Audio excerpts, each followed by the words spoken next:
நீங்க எல்லாரும் எதுக்காக கலங்கி நிக்கணும், கவலையா இருக்கணும்? உங்க வலியெல்லாம் போக்குறதுக்கு நான் அங்க போனாதாம்மா வழி கிடைக்கும். அம்மா, இது கணவன் மனைவிக்குள்ள வந்திருக்கிற பிரச்சனை. இதுக்காக ஐயாவை தூது அனுப்பினா நல்லா இருக்காதுமா. நீ சொல்றது சரிம்மா, நான் ஒத்துக்கிறேன். ஆனா நீ மெட்ராஸுக்கு போறது சரியில்லை, அதை நான் அனுமதிக்க மாட்டேன். என்ன பெரியமா அது? அம்மா புரிஞ்சுக்காமையே பேசிட்டு இருக்காங்க. என்ன சுப்பு இது? இத பாரு, கங்கா எவ்வளவு தெளிவா பேசுறா. நீ ஏண்டி பயப்படுற?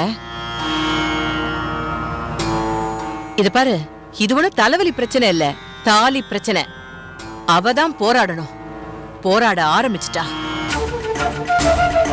அதுக்கு கட்டி பிடிச்சு முத்தம் கொடுக்கணுமே தவிர அவ காலை பிடிச்சு முட்டுக்கட்ட போடக்கூடாது. இது பாரு சுப்பு, கங்கா நம்ம வீட்டு துளசி செடி. அவளை ஊர் முன்னாடி நிக்க வச்சு மாப்பிள விஷச்செடின்னு பழி போட்டிருக்காரு.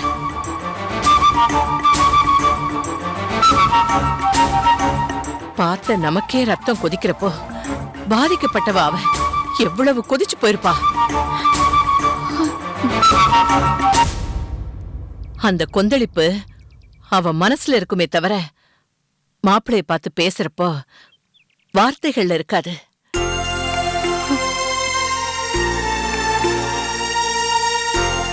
சுப்பு, நீ கங்காவை மடியில சுமந்த, நாங்கெல்லாம் மனசுல சுமக்கிறோம்.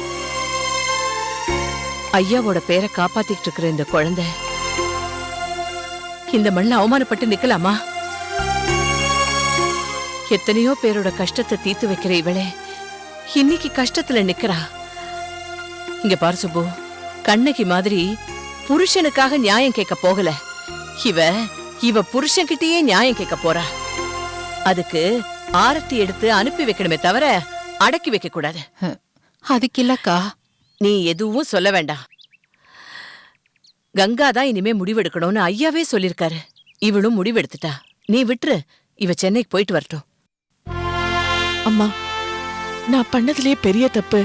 அவரை மேல கோவமா இருக்காருன்னு தெரிஞ்சு கூட நேர்ல போய் பேசி அவரை சமாதானம் பண்ணாததுதான். இனிமேலும் நான் போலனா நீங்க சொன்ன மாதிரியே பெரிய விரிசலா வந்துடும். எனக்கு நம்பிக்கை இருக்குமா, அவர் என்ன புரிஞ்சுக்குவாரு. இதுக்கு மேல என்ன வேணும்? சரின்னு சொல்லுங்கம்மா. பெரியம்மா சொன்னதுக்காக நானும் சம்மதிக்கிறேன்.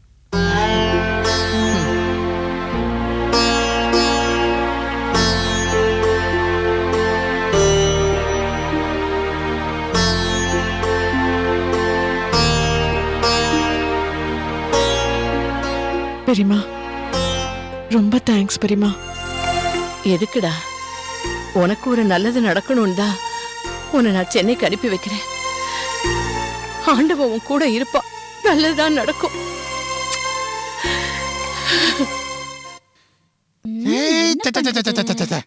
கிழவ மொத்தத்துல என்ன குழப்பிட்டானே. ரெண்டு பேரு அண்ணன் நம்பிக்கை 2 பேர் இருக்கிறது 3 வீடு. ஆனா அத சமமா பிரிச்சு கொடுக்கணும். எப்படி எப்படி மூத்தவன் அண்ணன், அவனுக்கு 2 வீட்டை கொடுத்துட்டு தம்பிக்கு ஒரு வீட்டை கொடுக்க வேண்டியதானே? தம்பி ஒத்துக்க மாட்டான் போல இருக்கு. என் தம்பி மாதிரியே தம்பினாலே வில்லக்கதான் போட்டு அண்ணன் தம்பிங்க இந்த பக்கம். அந்த கிழமை வேற வீட்டை இடிக்க கூடாது, சமமா பிரிச்சு கொடுக்கணும்னு சொல்றான். அப்ப என்ன பண்றது? இதுக்கு இந்த கேள்விக்கு இதுதாண்டி பதில். என்னம்மா என்ன? இல்ல, இதுவா இருக்காது, இதுவா இருக்காது, இதுவா இருக்காது, இதுவா இருக்காது.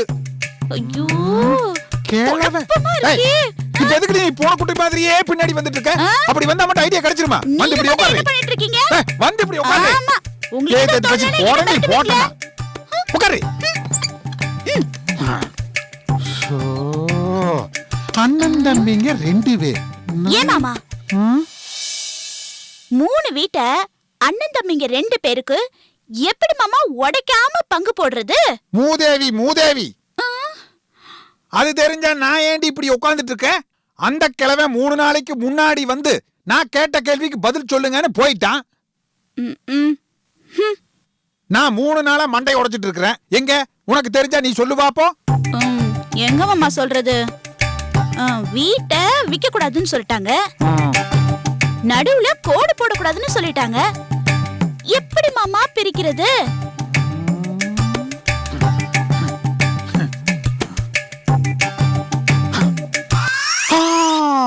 அதுக்கான பதில கண்டுபிடிக்கிறதுக்கு ஒரு வழி கிடைச்சிருச்சு. என்ன மாமா, என்ன வழி? சொல்றேன்.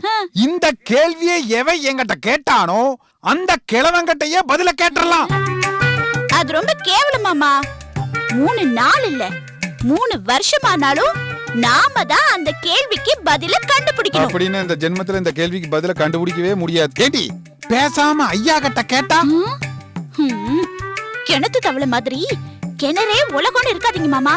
ஐயா கிட்ட கேக்குறதெல்லாம் ரொம்ப அவமானம். அப்படி எல்லாம் ஒரு அவமானமா? பண்ண அவமானம் எல்லாம் போதாத, இனிமே அவமானப்படுத்துறதுக்கு என்ன இருக்கு? அது ஏய், மனுஷனா பிறந்தவங்களுக்கு மனிதாபிமானம் இருக்கணும். ஐயா, சீமந்தத்துல நான் சொன்னதையா நிஜம்? அந்த நிஜத்தை என்கிட்ட சொல்லிருக்கணும், எல்லாரும் முன்னாடி சொல்லிருக்க கூடாது. நீங்க பண்ண காரியத்துக்கு இந்த ஊரை விட்டே ஒதுக்கி வச்சிருக்கணும். ஒதுக்கி வச்சாலும் நீங்க திருந்த மாட்டீங்கன்னு தான் என் கண் பார்வையிலே வச்சிருக்கேன். இனிமேலாவது ஒழுங்கா இருங்க. ஐயா. என்ன ஐயா, நான் கேக்குற கேள்விக்கு நீங்க கோவப்படாம பதில் சொல்லணும்.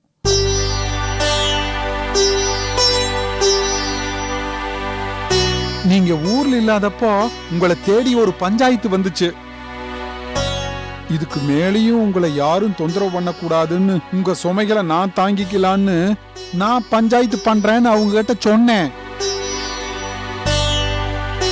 அதுக்கு அந்த கூட்டத்துல இருந்த பெரியவரு, நீங்க பஞ்சாயத்து பண்ணணும்னா முதல்ல நான் கேக்குற கேள்விக்கு பதில சொல்லுங்கன்னு சொன்னாருங்க ஐயா. அதுக்கு எனக்கு பதில் தெரியலீங்க ஐயா. அவர் கேட்ட கேள்வி நான் இப்ப சொல்றேங்க ஐயா, நீங்க பதில் சொல்லுங்க.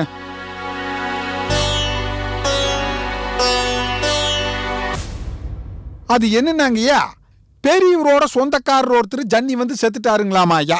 செத்தவருக்கு 3 சொந்த வீடு இருக்குங்க ஐயா. அவரு பெத்த பசங்க அண்ணன் தம்பிங்க 2 பேர் இருக்காங்களாமா ஐயா. இந்த 3 வீட்டையும் அவங்களுக்கு எப்படியா சமமா பிரிச்சு கொடுக்கறத?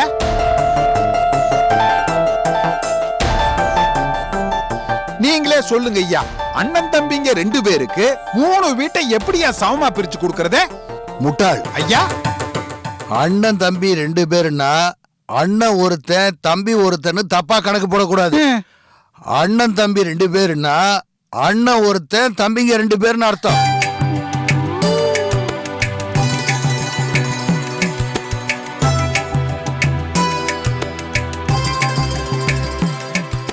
ஆக மொத்தம் இறந்து போனவருக்கு 3 பிள்ளைங்க, 3 பேருக்கு 3 வீடு. கணக்கு சரியா போச்சுல? இதுக்கு பதில் தெரியாம தாயா 3 நாளா மண்டை போட்டு உடைச்சிட்டு இருக்கிறையா.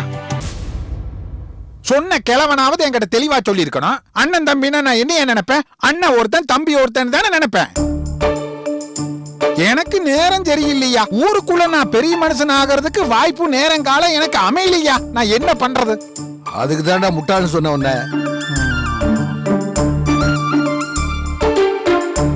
ஐயா, அப்படின்னா இந்த ஜென்மத்துல நான் பஞ்சாயத்தே பண்ண முடியாதுங்களாயா? பண்ணலாம். எப்ப பண்ணலாம் தெரியுமா? வார்த்தையையும் வாழ்க்கையையும் நீ புரிஞ்சிட்டதுக்கு அப்புறம் பண்ணலாம்.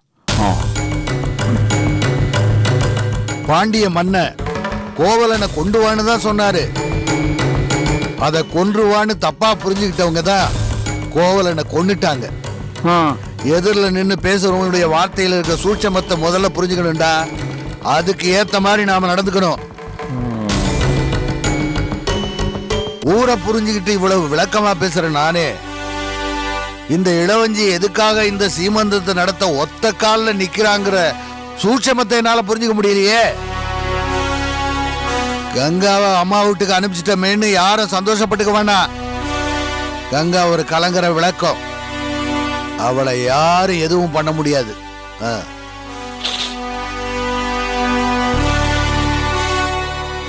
என்ன கேட்டீங்கல்ல?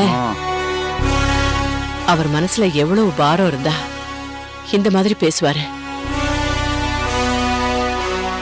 ஏய் இளவஞ்சி, காதுக்கு கம்மலு, மூக்குக்கு மூக்குத்தி, கழுத்துக்கு செயின், கைக்கு வளையலு, காலுக்கு கொலுசுன்னு இந்த மாதிரி நகைய மட்டும் போட்டா பத்தாதரி.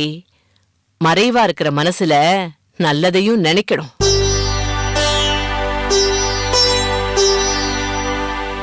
நீங்க மனசுக்கு மரியாதை கொடுத்தாதான் மத்தவங்க உங்களுக்கு மரியாதை கொடுப்பாங்க. புரிஞ்சுதா? புரிஞ்சுது.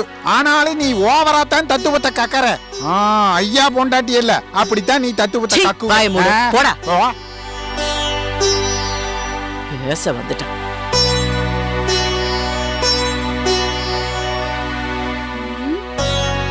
நீ ஏண்டி நிக்கிற? போ போய் வேலைய பாரு போ. நான் என்ன உன் காலியா நிக்கிறேன்?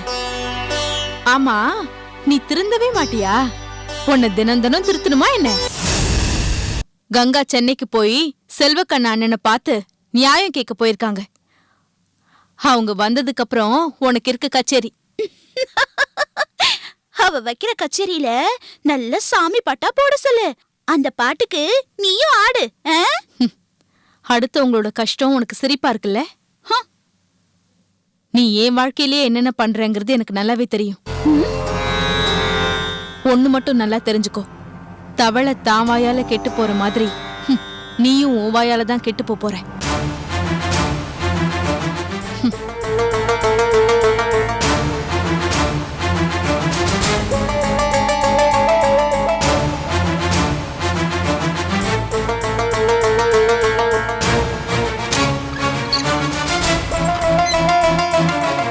அடியே வடிவு, எனக்காடி சாபம் விடுற? இருடி, அந்த கருவாயனை வச்சு ஒன்ன நான் விரட்டுறேன்.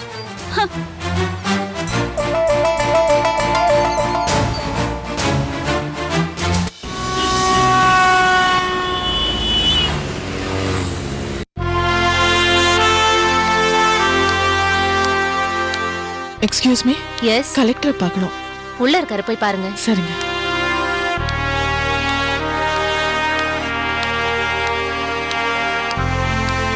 எஸ், கலெக்டர் பார்க்கணும். நீங்க யார் மேடம்? நான் அவரோட மிஸ்ஸஸ். குட் மார்னிங் மேடம், உட்காருங்க.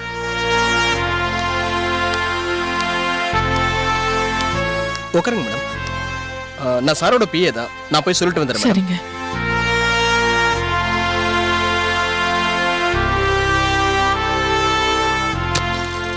May come in sir? Come in. என்னாச்சு, திரும்ப வந்துட்டீங்க? ஃபைல் எடுத்துட்டு போக சொன்னேனே, போலியா? ரிசப்ஷன் வழியா போயிட்டு இருந்தேன், உங்களை பார்க்க உங்க மிஸ்ஸஸ் வந்திருக்காங்க சார். வர சொல்லட்டுங்களா சார்? வேண்டாம், நான் பிஸியா இருக்கேன்னு சொல்லிடுங்க. பார்க்கறதுக்கு லேட் ஆகும்னு சொல்லிடுங்க. சரிங்க சார்.